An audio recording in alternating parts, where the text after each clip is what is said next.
Part 251, 251, 252. Part 1, 2, 3, 50.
Iran top court accepts protesters' appeal against death sentence. ABC News.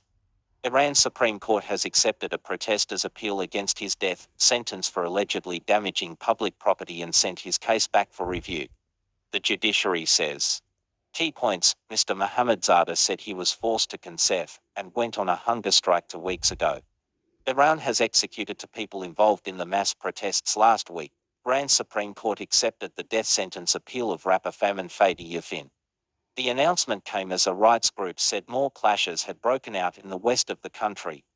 Zahan Nur Mohammadzadeh, 25, was arrested on October 4 and sentenced to death 2 months later on a charge of waging war against God for allegedly trying to break a highway guardrail in Tehran and setting fire to a rubbish bin during anti-government demonstrations. He rejected the accusations, saying he was forced to concede and went on a hunger strike 2 weeks ago. Iran has executed two people involved in mass protests that erupted in September after the death in custody of Kurdish Iranian woman Mahsa Amini, who was arrested by morality police enforcing the strict dress code for women. Amnesty International has said Iranian authorities are seeking the death penalty for at least 26 others in what the campaign group has said is an attempt to intimidate protesters. The Norway-based Iran human rights group said this week that at least 100 detained protesters faced possible death sentences. Iranian authorities have blamed Iran's foreign enemies and their agents for orchestrating the unrest. The Supreme Court has accepted the appeal of Zahan Nur Mohammadzadeh, one of the accused in the recent riots. His case has been sent to the same branch of the Revolutionary Court for review, the judiciary's Mizan news agency said on Twitter. It gave no reason for the decision. He remains in jail pending the review's outcome. Last week, Iran's Supreme Court accepted the death sentence appeal of rapper Faman Fadi Yafin but confirmed the same sentence against protester Muhammad Kabadlu. The court also ordered retrial of protester Man Sadrat, who had been charged with various alleged offences including stabbing a security officer and setting fire to a motorcycle. Protest clashes. Rights group Henna said there was more violence on Saturday, with 1 person killed and 8 wounded in clashes between security forces and protesters in Javanrad in western Kermanshah province. Henna, which reports on Iran's Kurdish regions, posted videos of what it said were confrontations between security forces and protesters who had gathered at a cemetery 40 days after the killing of 7 shallow Kurdish protesters. Reuters could not verify the footage. Videos posted on social media purported to show protests at Tehran's Grand Bazaar, with chants of death to the dictator a reference to Supreme Leader Ayatollah Ali Khamenei. Another unverified video was said to show protests in the central city of Najibabad, with protesters chanting, "Our dollars are in Lebanon, while our youths are in prison," a reference to Iran's support for the Lebanese armed movement Hezbollah. The rights group Rana said that, as of Friday, 508 protesters had been killed during unrest, including 69 minors. It said 66 members of the security forces had also been killed. As many as 19,199 protesters are believed to have been arrested, it said. Iranian officials have said that up to 300 people, including members of the security forces, have lost their lives. Iran hanged two protesters earlier this month, Moshen Shekhari, 23, who was accused of blocking a main road in September and wounding a member of the paramilitary Basij force with a knife, and Majid Reza Ranavad, 23, who was accused of stabbing two Basij members to death. Mr. Ranavad was publicly hanged from a construction crane. Reuters.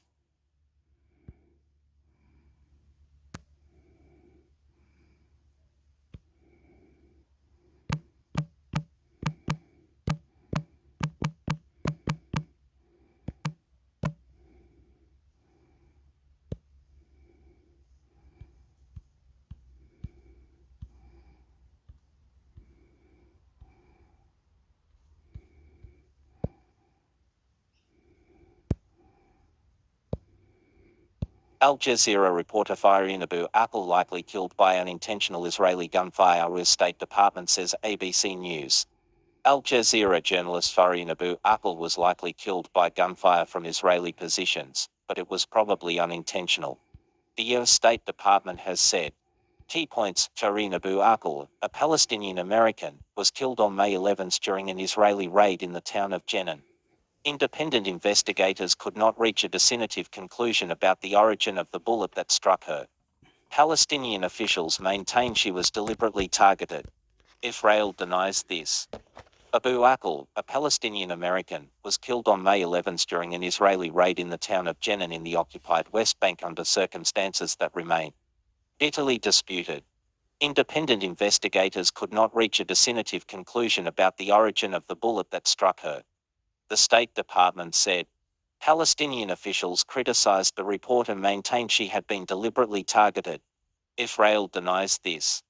One of the most recognizable faces reporting on the Israeli-Palestinian conflict, Abu Akleh's death triggered outrage across the world, particularly after police beat mourners at her funeral in Jerusalem. The US Security Coordinator asked. After summarizing investigations by both the Israeli Defense Forces IDF and the Palestinian Authority, concluded that gunfire from Israeli positions was likely to have been responsible for her death, the State Department said. The US found no reason to believe that this was intentional, but rather the result of tragic circumstances during an IDF-led military operation against factions of Palestinian Islamic Jihad, a statement from the State Department said. In forensic analysis by third-party examiners overseen by the US, ballistic experts determined the bullet was badly damaged, which prevented a clear conclusion as to its origin, the State Department said. The report did nothing to calm tensions between the two sides ahead of a visit by President Joe Biden next week. Palestinian General Prosecutor Akram al-Khatib said the US conclusion that the bullet was badly damaged was incorrect and Abu Akleh had been deliberately targeted. The American statement that they found no reasons to indicate the targeting was deliberate is unacceptable, Mr. al-Khatib said. He said Palestinians would continue to pursue legal action against Israel at the International Criminal Court. Nabil Abu Run, a spokesman for Palestinian President Mahmoud Abbas, said Israel was responsible for killing Abu Akleh and had to be held accountable. Israel has denied that any of its soldiers killed Abu Akleh intentionally, and claims she may have been hit by errant army fire or by a bullet from one of the Palestinian gunmen it says were clashing with its forces at the scene. A report also said fatal shot likely came from Israeli soldier. The United Nations Human Rights Office last month said information it had been able to gather from the incident suggested Abu Akel had been killed by fire from the Israeli military and not from Palestinians. The office said she had been standing with other reporters and was clearly identifiable as a journalist from her helmet and blue flak jacket marked with a press badge when she was shot and killed by a single bullet. A colleague was wounded in the incident by another bullet. Israeli Prime Minister Yair Lapid said Israel regretted Abu Akel's death but said an Israeli military investigation had concluded there was no intent to harm her and he gave full backing to the IDS. The Israeli military said it would continue to investigate the incident and a decision on whether to launch any criminal charges would be made after the operational examination. Defense Minister Benny Gantz said Israeli forces had responded to heavy fire from gunmen in the city, which houses a crowded refugee camp that has seen regular clashes between Palestinians and Israeli troops. The first to bear responsibility in such events are the terrorists who operate from within population centers, he said in a statement. That version of events has been rejected by Palestinians who say there were no armed fighters in the area where Abu Akel was killed. The truth is that the Israeli military killed Shireen according to policies that view all Palestinians civilian, press or otherwise as legitimate targets, her family said in a statement. Reuters posted the 5th of July 20,225 July 2022.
And so now is the time to take action because there is no alternative. And from Thursday until the start of December, you must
NATO declines Serbia's request to deploy its troops in Kosovo. Flipboard.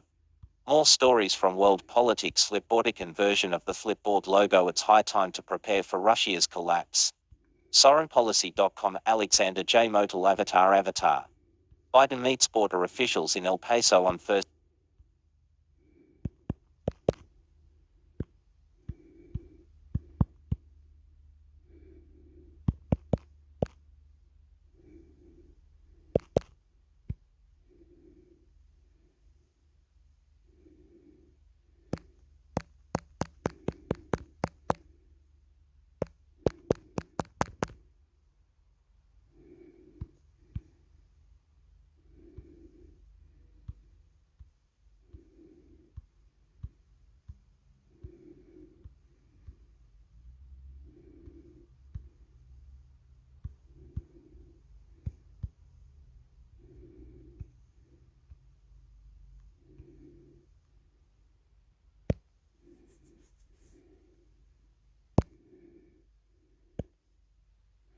Macron pressures ahead with pension reform as French discontent swells.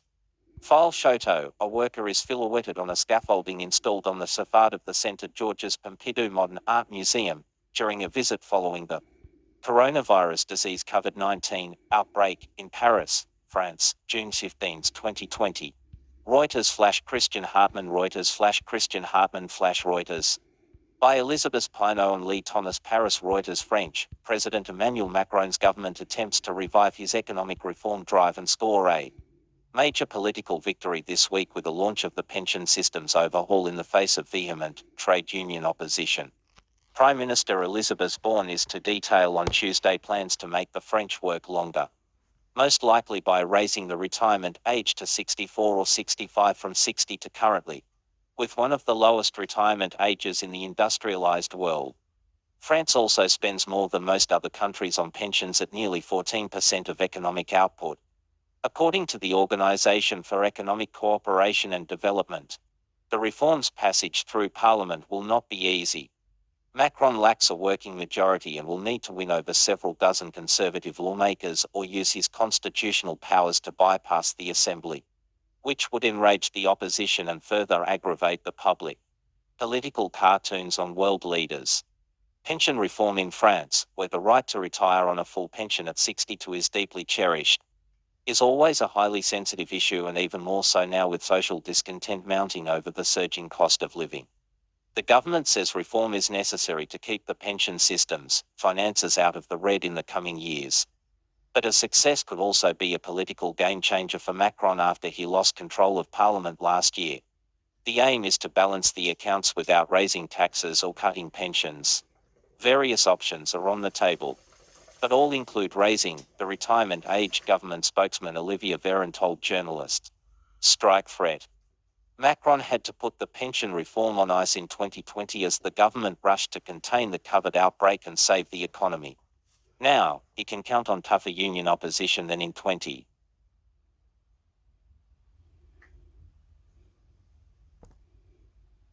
Macron pressures ahead with pension reform as French discontent swells. File Choteau, a worker is silhouetted on a scaffolding installed on the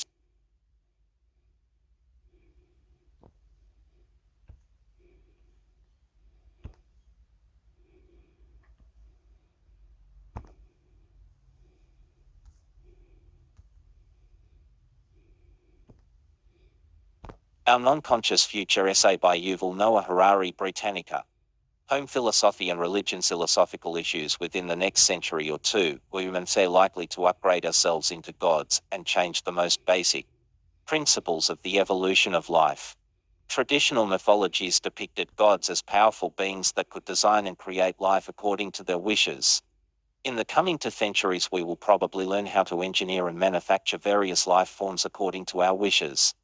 We will use bioengineering in order to create new kinds of organic beings. We will use direct brain computer interfaces in order to create cyborgs, beings that combine organic and inorganic parts, and advances in machine learning and might even allow us to set in motion the creation of completely inorganic beings.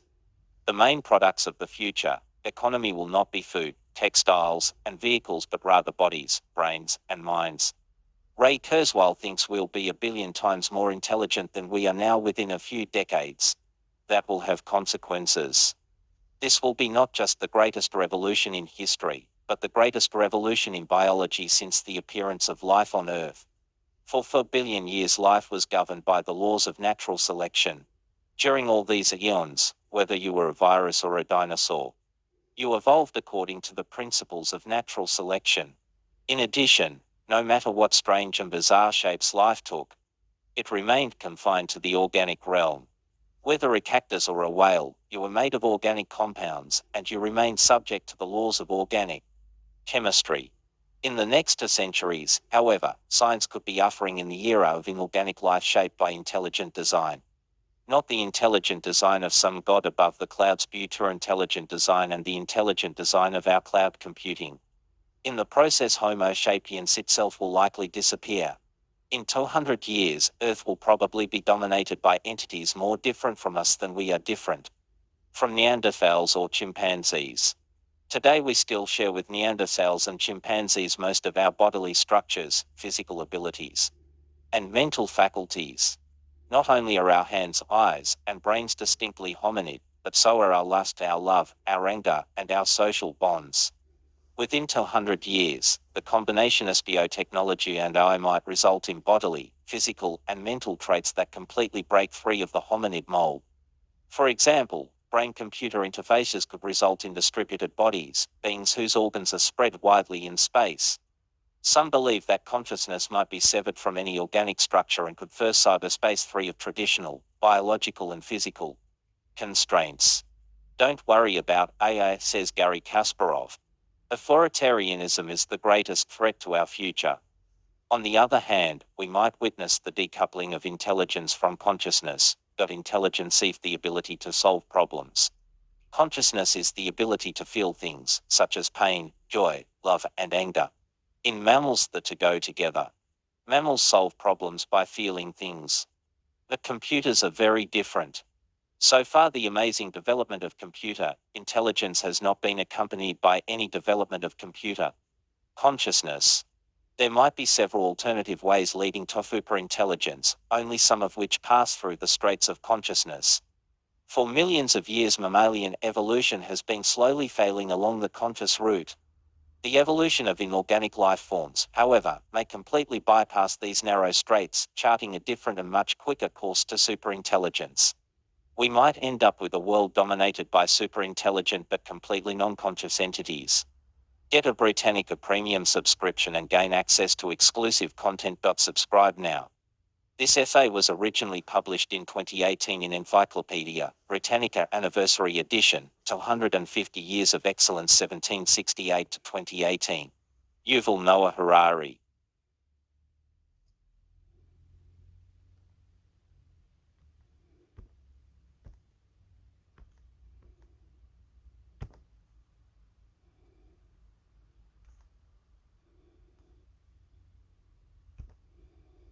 God and Goddess Deities Britannica. Duso Sophos, Latin, neutral God or hidden God in the history of religions and philosophy. A high God who hath withdrawn from the immediate details of the governing of the world. The God has delegated all work on earth to ancestors or nature spirits, who act as mediators between the God and humans.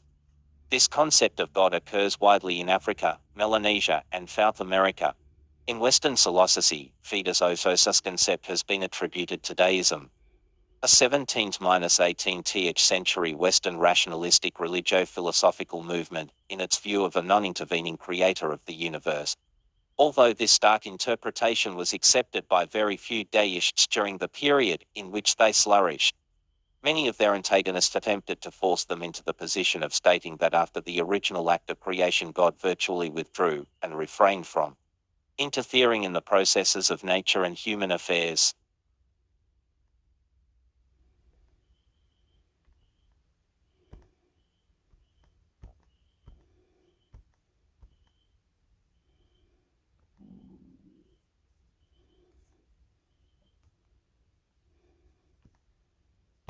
"11 Egyptian Gods and Goddesses Britannica. Egypt had one of Seligest and most complex pantheons of gods of any civilization in the ancient world.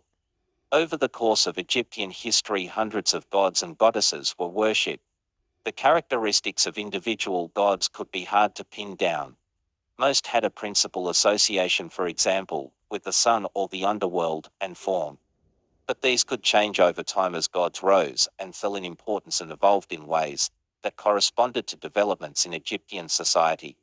Here are a few of the most important deities to know. Osiris, one of Egypt's most important deities, was god of the underworld. He also symbolized death, resurrection, and the cycle of Nile floods that Egypt relied on for agricultural fertility. According to the myths, Osiris was a king of Egypt who was murdered and dismembered by his brother Seth. His wife, Isis, reassembled his body and resurrected him, allowing them to conceive of Fun, the god Horus. He was represented as a mummified king, wearing wrappings that left only the green skin of his hands and face exposed. Isis. The origins of Isis are obscure. Unlike many gods, she can't be tied to a specific town. and there are no certain mentions of her in the earliest Egyptian literature. Over time she grew in importance, though, eventually becoming the most important goddess in the pantheon, as the devoted wife who resurrected Osiris after his murder and raised their son, Horus. Isis embodied the traditional Egyptian virtues of a wife and mother.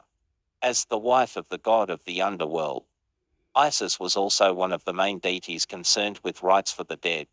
Along with her sister Nephthys, Isis acted as a divine mourner, and her maternal care was often depicted as extending to the dead in the underworld. Isis was one of the last of the ancient Egyptian gods to still be worshipped. In the Greco-Roman period, she was identified with the Greek goddess Aphrodite. Her cult spread as far west as Great Britain and as far east as Afghanistan. It is believed that depictions of Isis with the infant Horus influenced Christian imagery of Mary with the infant Jesus. Horus, depicted as a falcon or as a man with a falcon's head. Horus was a sky god associated with war and hunting. He was also the embodiment of the divine kingship, and in some eras the reigning king was considered to be a manifestation of Horus. According to the Osiris myth, Horus was the son of Isis and Osiris, magically conceived after the murder of Osiris by his brother Seth. Horus was raised to avenge his father's murder. One tradition holds that Horus lost his left eye fighting with Seth, but his eye was magically healed by the god Thoth, because the right and left eyes of Horus were associated, respectively, with the sun and the moon. The loss and restoration of Horus's left eye gave a mythical explanation for the phases of the moon. Seth. Seth was the god of chaos, violence, deserts, and storms. In the Osiris myth, he is the murderer of Osiris in some versions of the myth. He tricks Osiris into laying down in a coffin, and then fills it shut. Seth's appearance poses a problem for Egyptologists. He is often depicted as an animal or as a human with the head of an animal, but they can't figure out what animal he's supposed to be. He usually has a long snout and long ears that are squared at the tips. In his fully animal form, he has a thin dog-like body and a straight tail with a tusk on the end. Many scholars now believe that no such animal ever existed and that the Seth animal is some sort of mythical composite. Ka. Ka was the head of a triad of gods worshipped at Memphis. The other two members of the triad were Ptah's wife, the lion-headed god Sekhmet, and the god Nesertum, who may have been the couple's fun. Ptah's original association seems to have been with craftsmen and builders. The 4th dynasty architect Imhotep was deified after his death as a son of Ptah. Scholars have suggested that the Greek word Aegyptos, the force of the name Egypt, may have started as a corruption of Hwt Ptah, the name of one of Ptah's shrines. Re. One of several deities associated with the fun, the Godru is usually represented with a human body and the head of a hawk. It was believed that he sailed across the sky in a boat each day and then made a passage through the underworld each night, during which he would have to defeat the snake Gadapapis in order to rise again. Re's cult was centered in Heliopolis, now a suburb of Cairo. Over time, Re came to be syncretized with other sun deities, especially Amun. Hathor. The goddess of Thor is usually depicted as a cow, as a woman with the head of a cow, or as a woman with cow's ears. Hathor embodied motherhood and fertility, and it was believed that she protected women in childbirth. She also had an important funerary aspect, being known as the Lady of the West. Tombs were generally built on the west bank of the Nile. In some traditions, she would welcome the setting sun every night. Living people hoped to be welcomed into the afterlife in the same way. Anubis. Anubis was concerned with funerary practices and the care of the dead. He was usually represented as a jackal or as a man with the head of a jackal. The association of jackals with death and funerals likely arose because Egyptians would have observed jackals scavenging around cemeteries. In the Old Kingdom c. 2575 to 2130 B. Common Era, before Osiris rose to prominence as the lord of the underworld, Anubis was considered the principal god of the dead. According to the Osiris myths, Anubis embalmed and wrapped the body of the murdered king, becoming the patron god for embalmers. Thoth. Thoth, the god of writing and wisdom, could be depicted in the form of a baboon, or a sacred ibis, or as a man with the head of an ibis. He was believed to have invented language and hieroglyphic script and to serve as a scribe and advisor for the gods. As the god of wisdom, Thoth was said to possess knowledge of magic and secrets unavailable to the other gods. In underworld scenes showing the judgment undergone by the deceased after their death, Thoth is depicted as weighing the hearts of the deceased and reporting the verdict to Osiris, the god of the dead. Bastet. In her earliest forms, the cat goddess Bastet was represented as a woman with the head of a lion or a wild cat. She took the less ferocious form of a domestic cat in the first millennium B Common Era. In later periods she was often represented as a regal-looking fetid cat, sometimes wearing rings in her ears or nose. In the Ptolemaic period, she came to be associated with the Greek god of Artemis, the divine hunter and goddess of the moon. Amun. Before rising to national importance in the New Kingdom c. 1539 to 1290 to be Common Era, the Gadamon was worshipped locally in the southern city of Thebes. Amun was a god of the air, and the name probably means the hidden one. He was usually represented as a man wearing a crown with two vertical plumes. His animal symbols were the ram and the goof. After the rulers of Thebes rebelled against a dynasty of foreign rulers known as Phaeaxus and re-established native Egyptian rule throughout Egypt, Amun received credit for their victory. In a form merged with the sun god Re, he became the most powerful deity in Egypt, a position he retained for most of the New Kingdom. Today the massive temple complex devoted to Amun Re at Karnak is one of the most visited monuments in Egypt.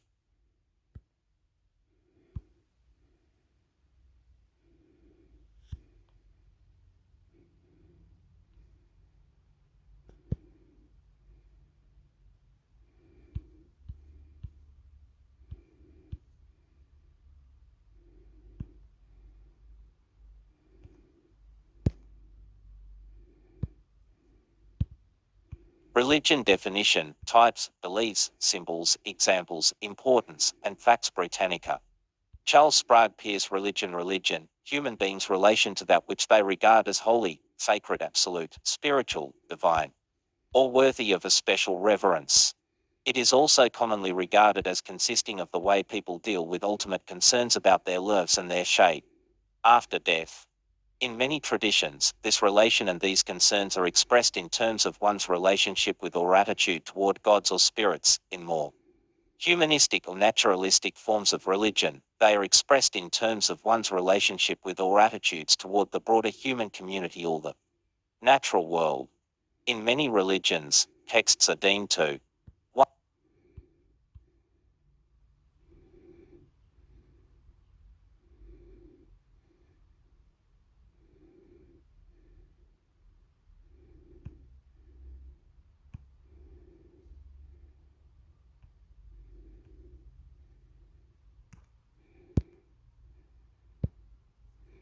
Judaism definition, origin, history, beliefs and facts Britannica.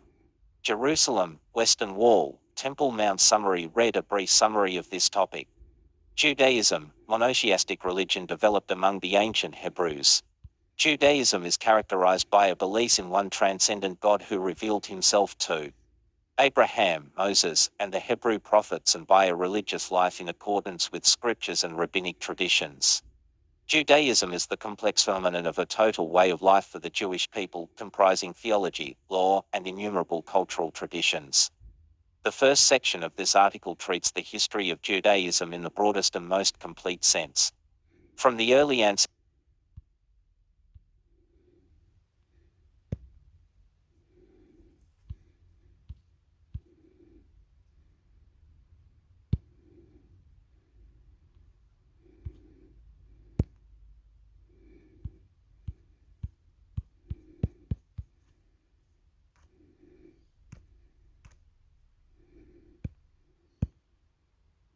Judaism Religion Britannica. Scala Flash Art Resource, New York. And Ronin Pictures Flash Heritage Image Flash Age Photo Stock. Encyclopedia Britannica, Inc. Copyright Fine Ancient Art and Architecture Collection. Homophotos.com Flash Think Stock. Antiochus free courtesy of the trustees of the British Museum. Photograph, J. Freeman and Co. Ltd. Encyclopedia Britannica, Inc.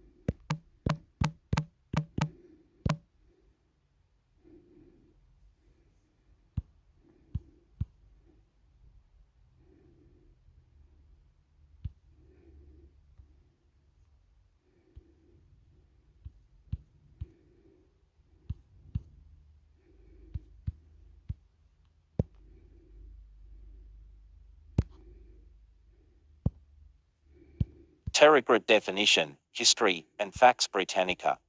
Terragrid, former American integrated network of supercomputing centers joined for high-performance computing.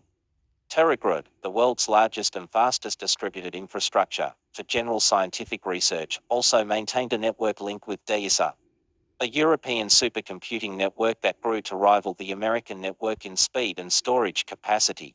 In 2001, the U.S.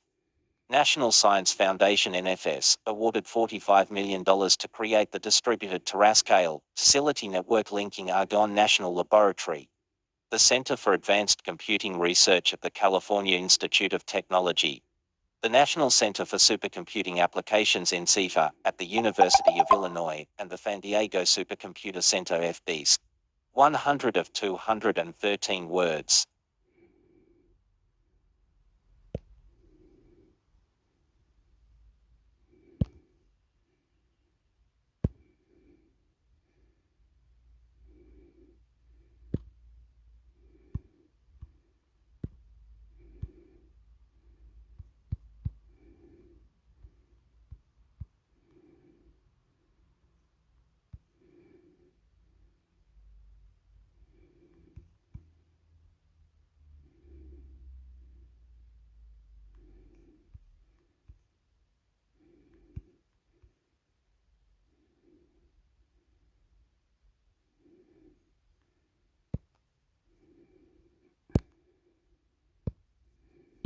Six signs it's already the future Britannica. Homeless Technology 6 signs it's already the future. The curation of this content is at the discretion of the author, and not necessarily reflective of the views of Encyclopedia Britannica or its editorial staff. For the most accurate and up-to-date information, consult individual encyclopedia entries about the topics.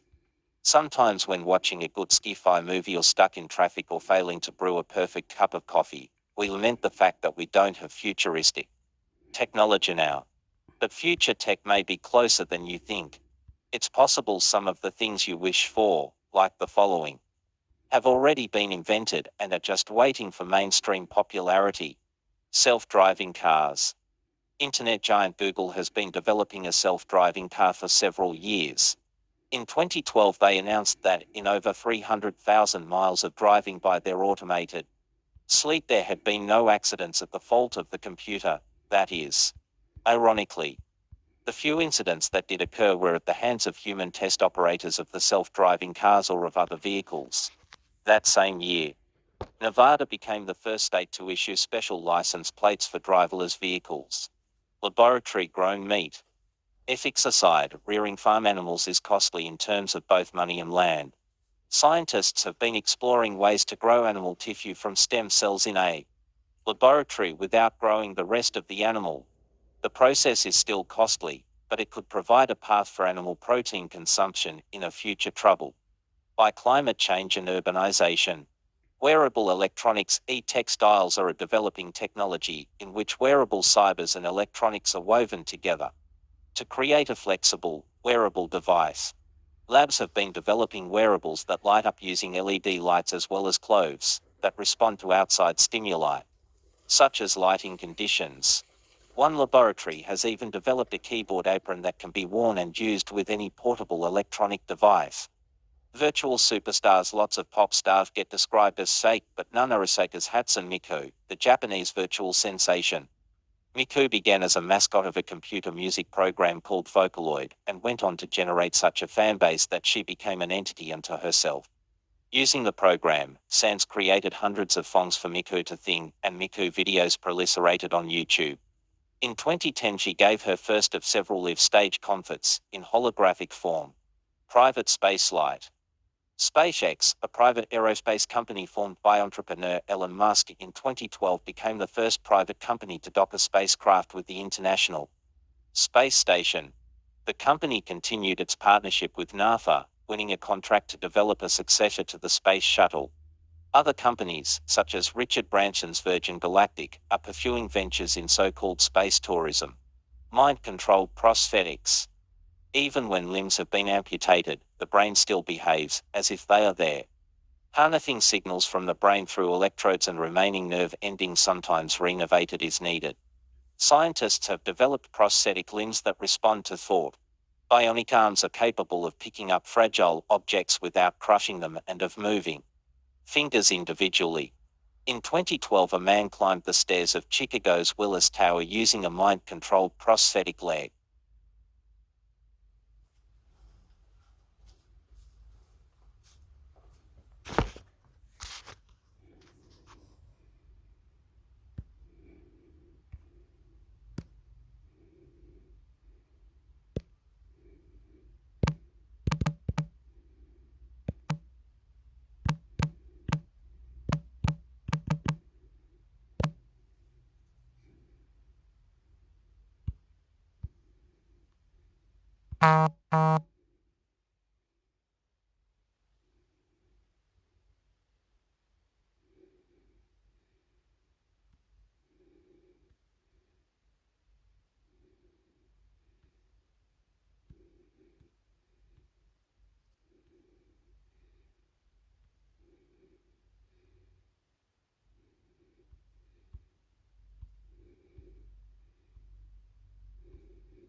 Antichurist history, characteristics, symbols, and facts Britannica.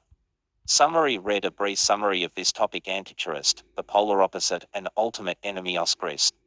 According to Christian tradition, he will reign terribly in the period prior to Seller's judgment. The term Antichurist first appeared in the letters of John 1 John 2:18-22 and 3 to John 1:7. And the fully developed story of Antichurist's life and reign is found in medieval texts. As applied to various individuals and institutions for nearly 2 millennia, Antichurist and precursor of Antichurist have been, and remain, terms of the most intense opprobrium. The Christian conception of Antichurist was derived from Jewish traditions, particularly the Book of Daniel and the Hebrew Bible. Written about 167 BC Common Era, it foretold the coming of a final persecutor who would speak great words against the Most High and wear out the saints of the Most High, and think to change times and laws. 725. Scholars agree that the author of Daniel was Shaludinko, the contemporary Hellenistic ruler of Palestine, Antiochus Intravenous Epiphanes, who attempted to extirpate Judaism. But because Antiochus was not named, later readers could apply the prediction in Daniel to any persecutor. Early Christians applied it to the Roman emperors who persecuted the church, in particular Nero reigned 54-68 Common Era.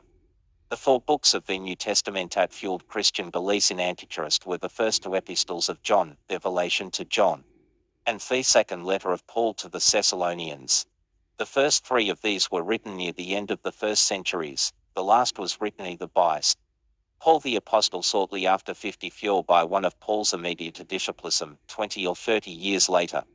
Neither to Thessalonians nor Revelation uses the term Antichurist, but both works refer to a coming persecutor who is evidently the same person.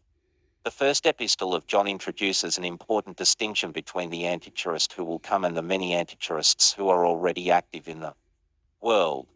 This distinction not only enabled believers to denigrate their contemporaries as Antichurists without having to label a single individual as the Antichurist, but also allowed them to identify the body of Antichurist as a collectivity existing in the present, but destined to have its day of triumph in the future.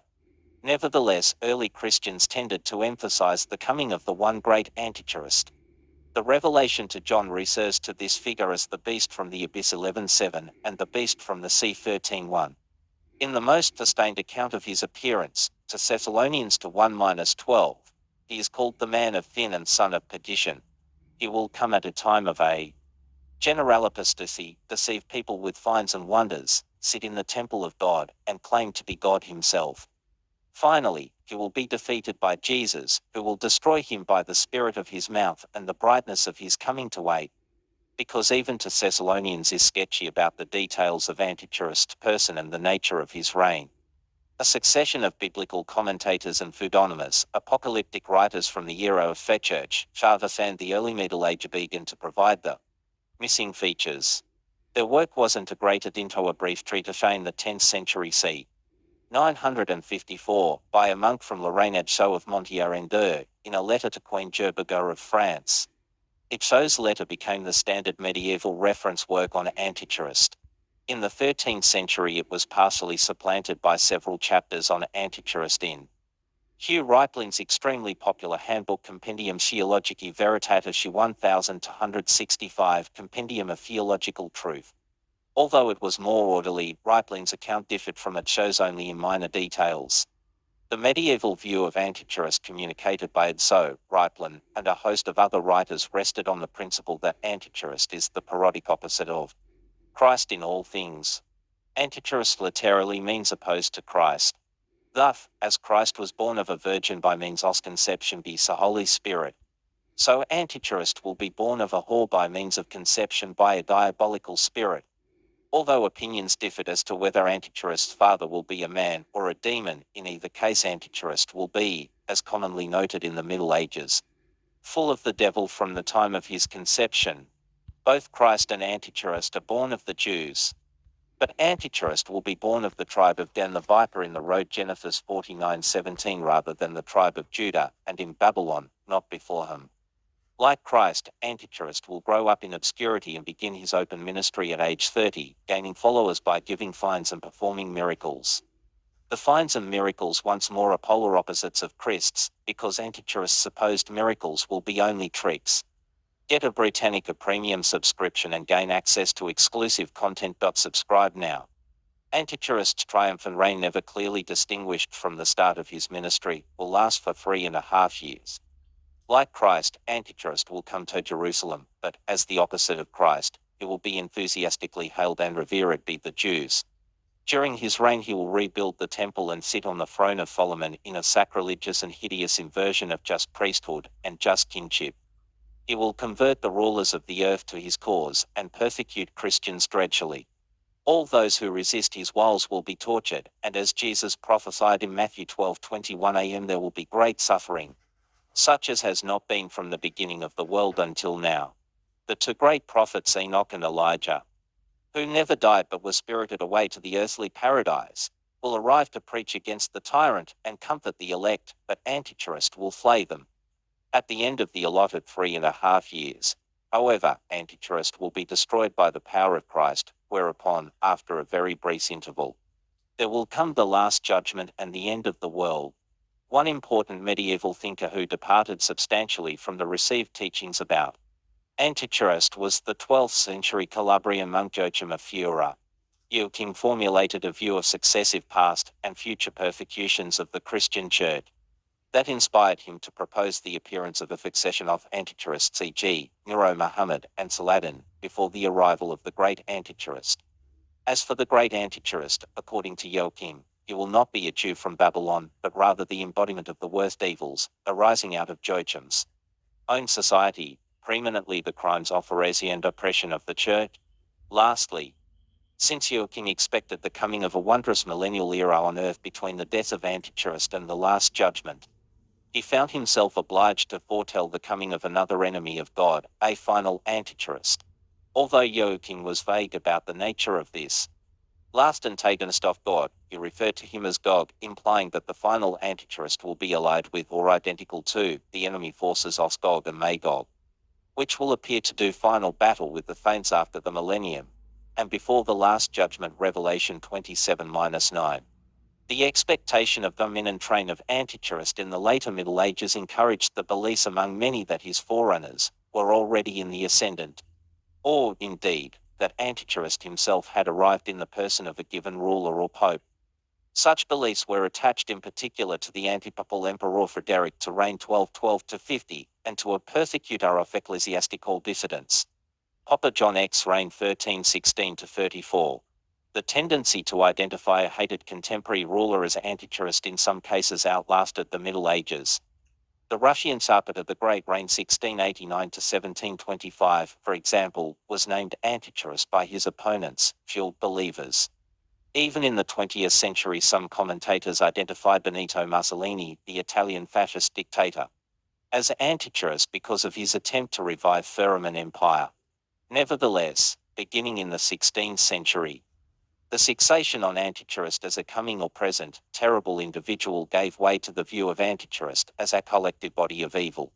This position had been accepted in the abstract by some medieval theologians, but it was made concrete and popular by Martin Luther, who insisted that the institution of papacy, rather than any given pope, was Antichrist. Modern Protestants have characteristically preferred to conceive of Antichrist as whatever resists or denies the lordship of Christ. Though the idea of an individual as the Antichrist gained popularity among some evangelical and fundamentalist Christians in the 20th century. Roman Catholics have become less inclined to identify Antichrist as a specific coming individual. Vestiges of the medieval Antichrist tradition can be found in contemporary popular culture, as in Hollywood films such as Rosemary's Baby 1968 and Omen 1976 and 2000 Fix and its sequels. The view of Antichrist as a diabolical institution is also reflected to some extent in the superstition fact credit card vand electronic barcodes mysteriously mark innocent people with Antichrist fine, the number fix 166 Revelation 1:18 p.m. Robert E. Lerner.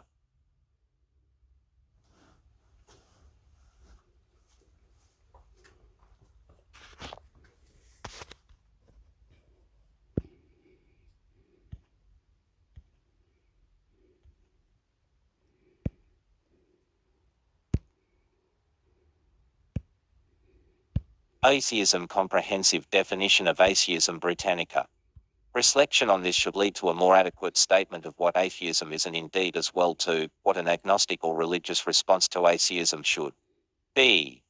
Instead of saying that an atheist is someone who believes that it is false or probably false that there is a God, a more adequate characterization of atheism consists in the more complex claim that to be an atheist is to be someone who rejects belief in God for the following reasons. Which reason is stressed depends on how God is being conceived. For an anthropomorphic God, the atheist rejects beliefs. 100 of 5,900.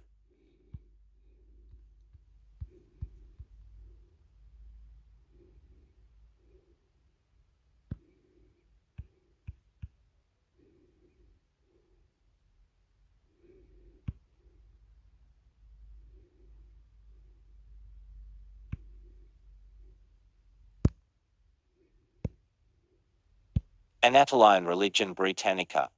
Anatoline religion, beliefs and practices of the ancient peoples and civilizations of Turkey and Armenia, including the Hittites, Hattians, Luwians, Hurrians, Assyrian colonists, Urartians, and Phrygians. For historical background, see Anatolia. Forces of modern knowledge. Until comparatively recent times, the pre-Christian religions of Anatolia Asia Minor were known only through the works of classical writers. For the Greeks and Romans, Asia Minor was above all the home of their Legion Cybele, the great mother of the gods, was a cult was centered in Phrygian Pessinus. A monument such as the colossal, but much weathered, figure of Etikadeth carved high up on the slopes of Mount Schiphilus near Manetho, was of necessity ascribed by the 2nd century Greek traveller and geographer Pausanias to the mother of the gods, since no other ancient Anatoline goddess was known to him. During the 19th century, many such pre-classical rock reliefs and inscribed monuments were reported by travellers.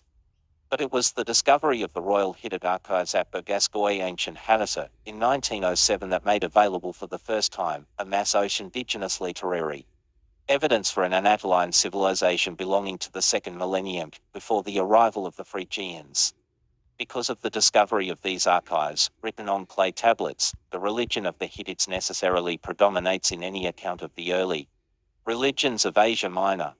Later Hittite history has been further clarified by the decipherment of the Hittite hieroglyphic inscriptions on monuments dating for the most part from the early centuries. What the Asians, Buddha, whatever it was, the Asians had the power or something. The Asians, the fucking Asians.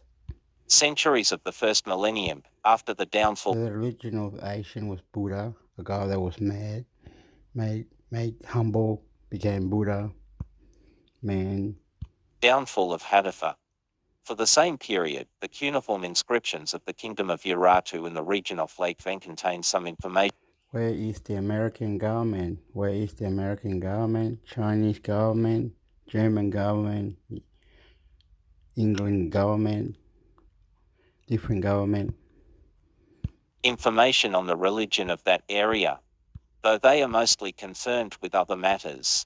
The clay tablets of Assyrian commercial colonists found at Kultub, Al-Afar, and Bogasgoy belong to the period immediately preceding the rise of the Kingdom of Hadafa, but they contain little information bearing on the life of the indigenous population. For all earlier periods, scholars are dependent on the inarticulate data of archaeology isolated finds, the interpretation of which leaves a large element of uncertainty. Prehistoric periods. The earliest evidence of religious beliefs has come to light at the Mount Oskabal Huiak, to the south of modern Konya. Herein for seasons of excavations 1961 to 65, James Mellart discovered remains of a Neolithic village of mud brick houses, many of which could be identified as shrines. They are dated by radiocarbon to about 6,500 to 5,800 BC, calculated with a half-life of 5,730 years. Huge figures of goddesses in the posture of giving birth, leopards, and the heads of bulls and rams are modelled in high relief on the walls of some of these shrines. Others contain frescoes showing Gelborid scenes, such as the hunting of deer and aurochs, or vultures devouring headless human corpses. A series of stone and terracotta statuettes found in these shrines represent a female figure, sometimes accompanied by leopards, and, from the earlier levels of excavation, a male either bearded and feted on a bull or youthful and riding a leopard. The main deity of these Neolithic people was evidently a goddess, a mistress of animals, with whom were associated both a fun and a consort.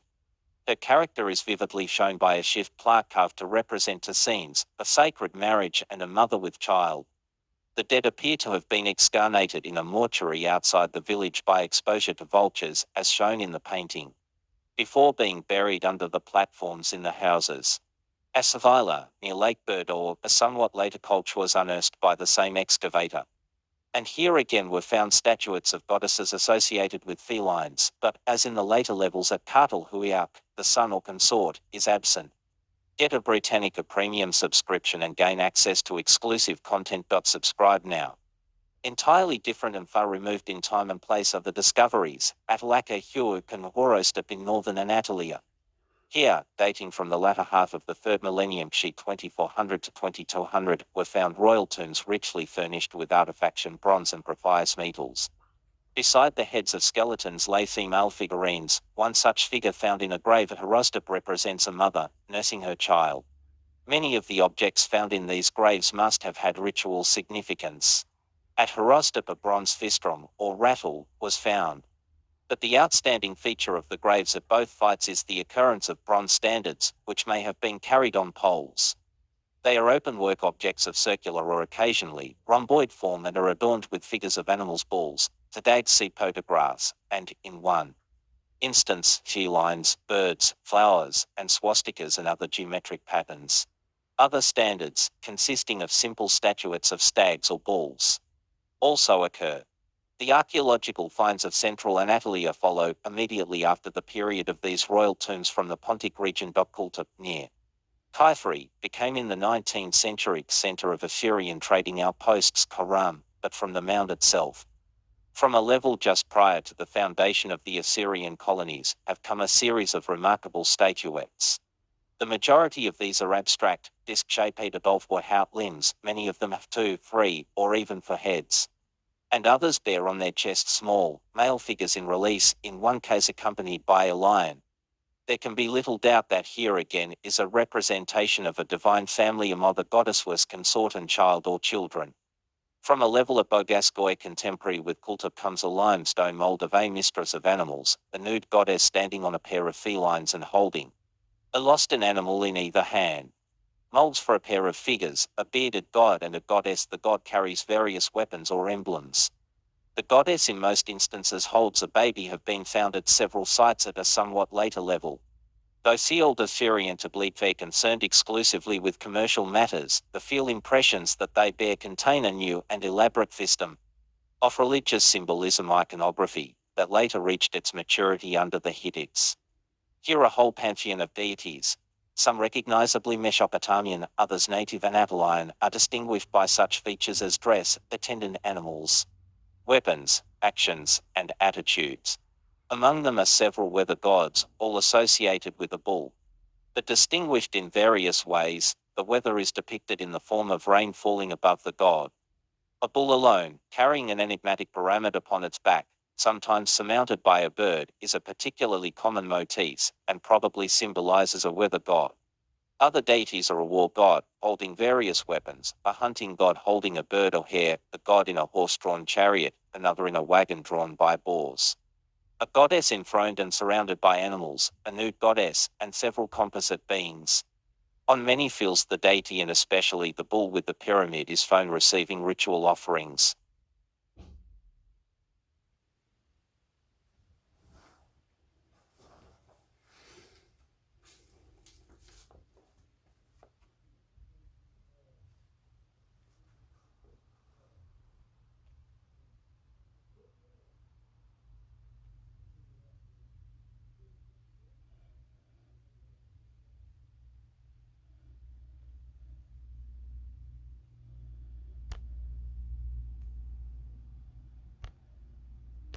Epic definition, characteristics, examples, development, and facts Britannica.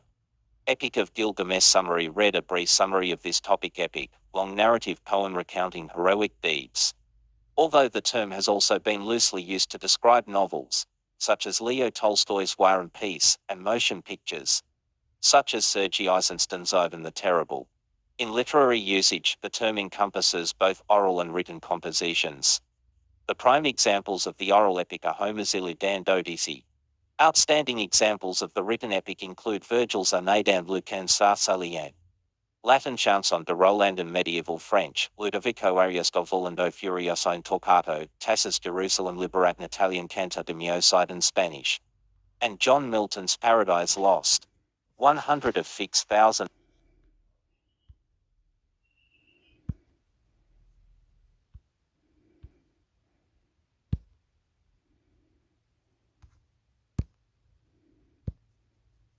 Tragedy Literature Britannica.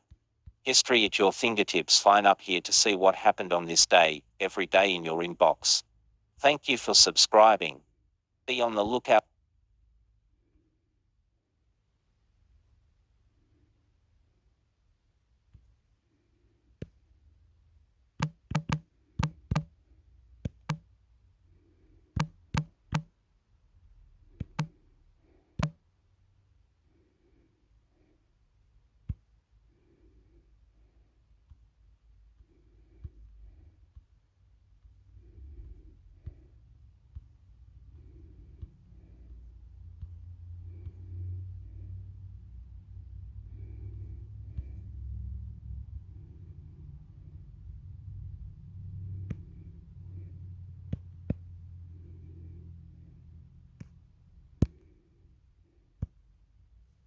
Fiantovic Slavic deity Britannica.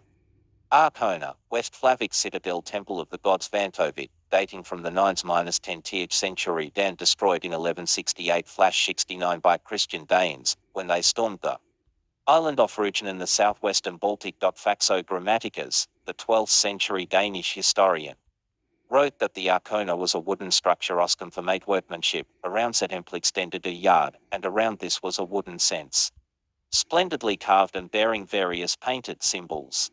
The temple itself was log-built and was topped by a red roof. The inner chamber had partitions of heavy tapestry. In this inner sanctum loomed the statue of Vantovit, larger than life size, or inspiring with its foreheads and throats joined together facing in opposite directions. Faxo mentions that not only the whole land of Wens but also Scandinavian neighbours paid tribute to Svantovit. When the statue was cut and removed, the Danes carried away 7 boxes, Ostrech's gifts to the god. Fee. Suchet's excavation in 1921 proved the actual existence of the temple. Repeated excavations in 1969-70 revealed an earlier layer of the sanctuary dated to the 10th and possibly 9th century.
South America facts, land, people, and economy Britannica. Summary read. A brief summary of this topic. South America, fourth largest of the world's continents. It is the southern portion of the landmass generally referred to as the New World, the Western Hemisphere, or simply the Americas. The continent is compact and roughly triangular in shape, being broad in the north and tapering to a point Cape Horn, Chile in the south. South America is bounded by the Caribbean Sea to the northwest and north, the Atlantic Ocean to the northeast, east, and southeast, and the Pacific Ocean to the west. In the northwest it is joined to North America by the Isthmus of Panama, a land bridge narrowing 123,599 words.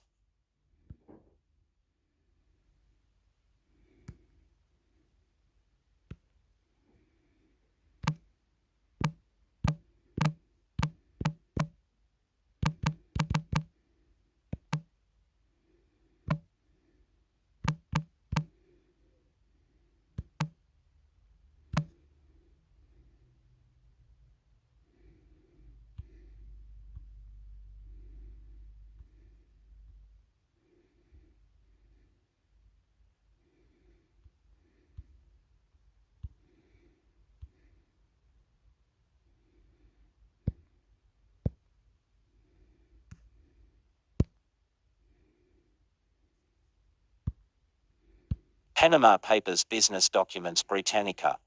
Whistleblower, an individual who, without authorization, reveals private or classified information about an organization, usually related to wrongdoing or misconduct. Whistleblowers generally state that such actions are motivated by a commitment to the public interest.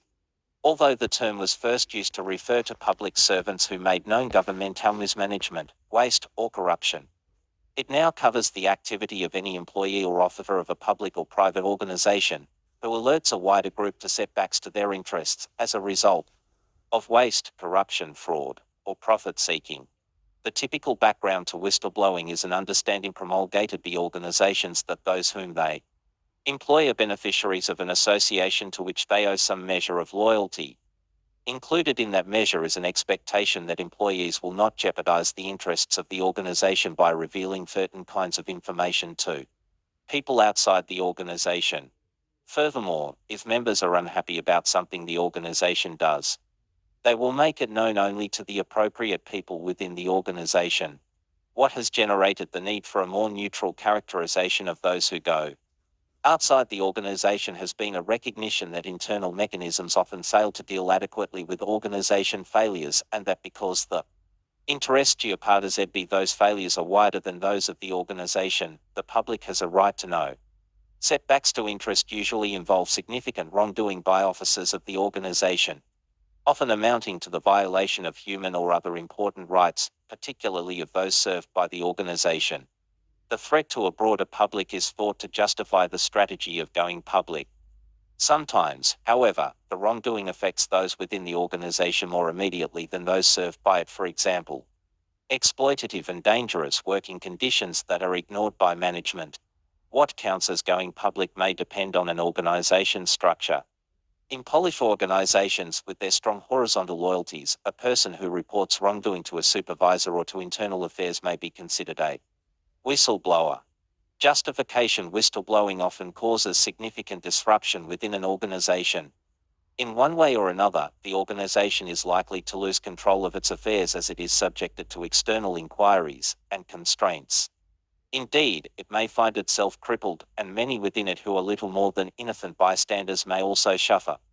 Whistleblowing, therefore, can be more easily condemned if several conditions are set aside. First, the disruption likely to be caused by blowing whistle can be justified only as other avenues of protest have proved ineffective. Sometimes, of course, the risks confronting whistleblowers may make less extreme forms of reporting impracticable or dangerous. Although whistleblowers may be expected to demonstrate good faith, their martyrdom cannot be demanded. Second, whistleblowers must have good reasons for believing that their organizations are perpetrating the wrongs of which they are accused. Whistleblowers need evidence that will withstand public scrutiny. Third, the potential whistleblower needs to consider the seriousness of detrimental behavior. Finally, whistleblowing should accomplish some public good, otherwise The damage it causes will likely outweigh any other value it may have, although it might be argued that any member of an organization who becomes aware of wrongdoing has an obligation to take some action. It is also true that the burden falls more heavily on some than on others. Certainly those in a supervisory capacity have a greater responsibility for the legitimacy of organizational behavior than do their subordinates, especially those who are not privy to the context within which the organization's acts may be understood. Although it is not necessary that whistleblowers be motivated by a concern for the public interest, whistleblowers are unlikely to be seen as having acted commendably unless they are so motivated. Whistleblowing, even when justified by circumstances, may nevertheless be motivated by revenge, the desire for promotion or ingratiation, self-protection, or penance, and it is common for those against whom the whistle is blown to attempt to undermine whistleblowers' credibility. Although beside the point, such attacks may cast doubt on the credibility of whistleblowers without addressing the substance of their claims. The point, then, is not that the morally compromised are exempt from blowing the whistle, but rather that they may not garner morale praise for doing so. And doubt may be cast on their credibility. Obligation that whistleblowing can sometimes be justified does not imply either a moral or a legal obligation to act. For one thing, failure to go public is an act of omission rather than of commission. And there is considerable philosophical debate about the morale imperative to act in order to prevent harm. Even if it is thought morally obligatory to do so, it is only in rare instances that cela requires an individual to act to prevent harm. Finally, given that whistleblowers may be made to suffer dearly, it might be too burdensome to require potential whistleblowers to act against their own interests. Get a Britannica premium subscription and gain access to exclusive content. Subscribe now. The potential costs of whistleblowing have sometimes generated a debate over the merits of anonymous whistleblowing. Although anonymous whistleblowers may be secure against retaliation, the door may thereby be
"20 under 40, young shapers of the future health and medicine Britannica.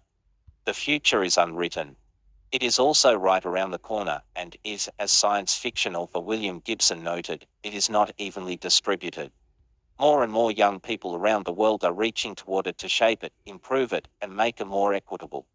These shapers of the future work in many fields and endeavors, embracing every corner and intersection of health and medicine, science and technology, and business and entrepreneurship.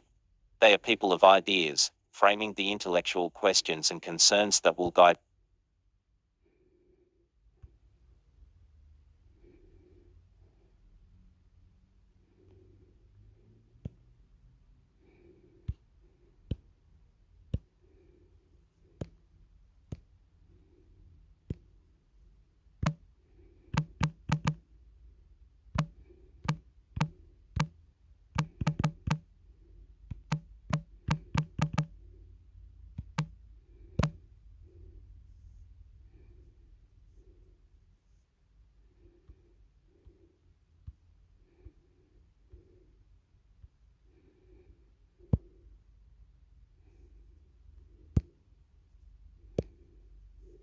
Serbian request to deploy troops in Kosovo denied by NATO. Politico.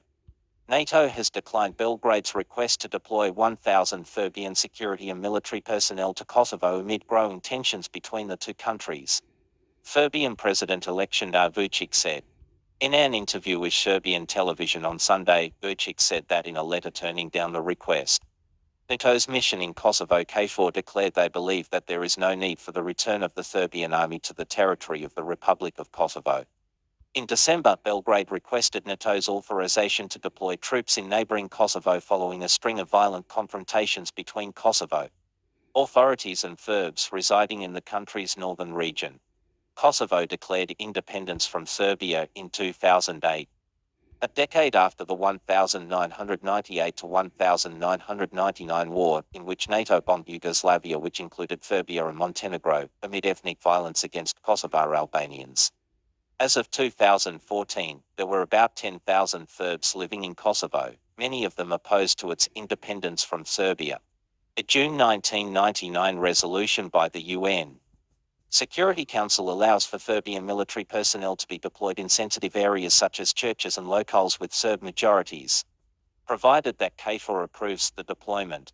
Vučic's interview comes hot on the heels of the shooting of 2 young Serbs, reportedly at the hands of an off-duty Kosovo soldier in the southern Kosovo town of Terps on Friday. The attack was condemned by Kosovo officials. The 2 victims' injuries are reportedly not life-threatening.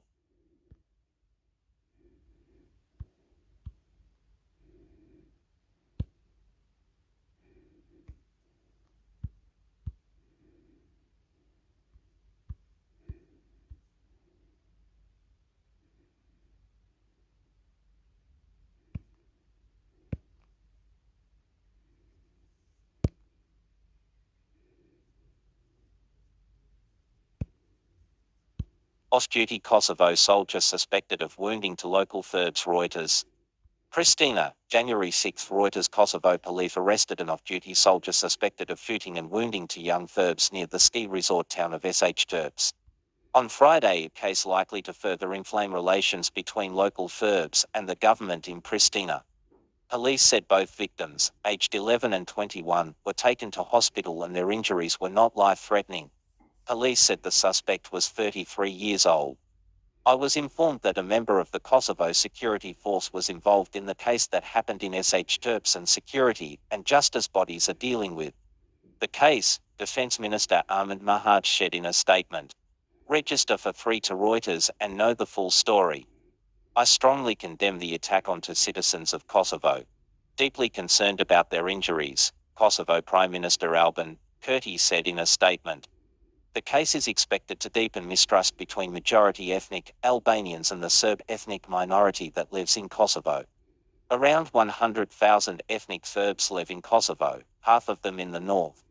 Most refuse to recognize Kosovo's 2008 independence. Latest updates. Due to more stories, the other half live in other parts of the country, such as Terps. And most recognize the Pristina government and take part in political life. Just last week, Serbs ended a road blockade lasting more than 3 weeks to protest against the arrest of a former Serb police officer for assault. They removed the barricades after the officer was released from police custody and put under house arrest. As a sign of protest, at Friday's shootings, some local Serbs blocked the main road connecting Terps with the rest of the country. They were shot at while wearing Christmas clothes. Someone wanted to give us a bloody Christmas, said Petar Petković, head of Serbia's government office for Kosovo, on Twitter, referring to Serbia's Orthodox Christmas that is celebrated on January 7th. The arrested soldier is from the Kosovo Security Force, which is a lightly armed force because NATO still remains the main military force responsible for maintaining security. Albanian majority Kosovo declared independence with the backing of the West. Following a 1998-99 war, in which NATO intervened to protect ethnic Albanian citizens. Register for free to Reuters and know the full story. Reporting by Fatov Bitesi, editing by Nick McSay. Our standards. The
BBC iPlayer Planet Sex with Cara Delevingne Theories 1-5. Monogamous. More episodes Series 1-1. The orgasm gap. Cara Delevingne sets out to find why men are having more fulfilling sex than women. Cara Delevingne sets out to find why men are having more fulfilling sex than women. 40 for Mints available for over a year. Series 1-2. Out and Proud. Cara grew up feeling ashamed of her sexuality. Now she wants to be out, loud and proud. Cara grew up feeling ashamed of her sexuality. Now she wants to be out, loud and proud. 40 for Mints available for over a year. Series 1-3. Can porn be good? Porn is everywhere. But Cara discovers it isn't all bad. Porn is everywhere. But Cara discovers it isn't all bad. 40 for Mints available for over a year. Series 1-4. What's your gender? The idea of gender is becoming more talked about. But what is it, and why does it matter? The idea of gender is becoming more talked about. But what is it, and why does it matter? 40 for Mints available for over a year. This episode Series 1-5. Monogamous. Series 1-6. Do you think I'm hot? Cara investigates where our ideas about beauty come from. Cara investigates where our ideas about beauty come from. 40 for Mints available for over a year.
Himachal Pradesh, thousands despair as India Adani plants shut down. BBC News.